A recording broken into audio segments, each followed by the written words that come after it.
My name is Valerie, and this is for my grandfather who we're honoring tonight.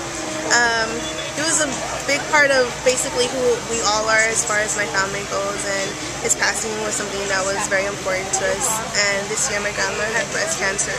She survived, and it kind of brought us all together. So this year we decided that we needed to do something, and this is what we did. Well, it starts here. My grandfather was a big Dodger fan. His favorite was Fernando Valenzuela. So I have his 1988 World Series hat that he loved, and his Dodger hat that he loved very much, and a picture of him with his Dodger hat, and a little pennant to represent that he really did love the Dodgers. Underneath there's just some chiles, some pictures of him and my grandma, some candies that he liked to eat.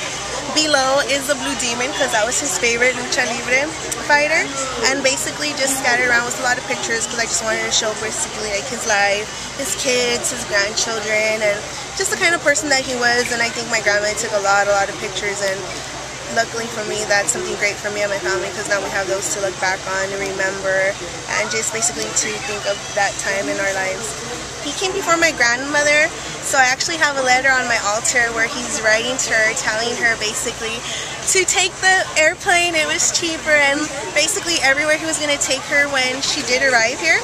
So he writes to her talking about that he's been to Long Beach, and that when she comes that he's going to take her to the beach. There's a nightclub that she's going to love, and it's really awesome because as I was going through the pictures, I actually found the pictures of her at the beach in Long Beach. Oh, wow. The nightclub is actually their favorite nightclub that they love to go dancing. That's one thing I remember about my grandparents, is they were always dancing and having a good time.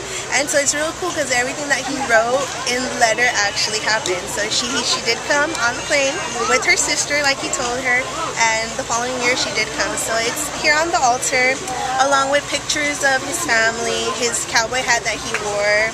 That's a big representation for us, our family, as far as our grandfather goes, so it was very important for that.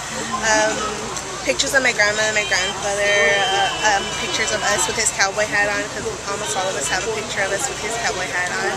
And then it moves over to his telephone stand that my grandmother actually kept, and I actually found a picture of him using the phone, so I decided to put it because that was something I remember a lot when I was a little girl, was his telephone stand, and my grandmother actually kept it. And also newspapers. My grandfather every day went to the newspaper stand and picked up his newspaper from Chihuahua and La Opinion from here, Los Angeles. Yeah, and just little things like here. He was a bud man. And pictures of him and my grandmother's brother, who was like his buddy. There's a picture of them with their buds, so we try to represent that. And just little things that he loved. My grandfather loved walnuts. That's one thing I always remember, going to the market, buy walnuts and peanuts. And so I decided to just, everything that I can remember of my grandfather, I try to portray it in my altar. To finish, what I really wanted to do was have a little space for everybody to come in if they have a message for their fathers, brothers, uncles, cousins, someone, you know, who's passed that they want to send a message to. I'm sure my grandfather will deliver that message for them, so we have that there. Oh wow, that's really nice. Yeah.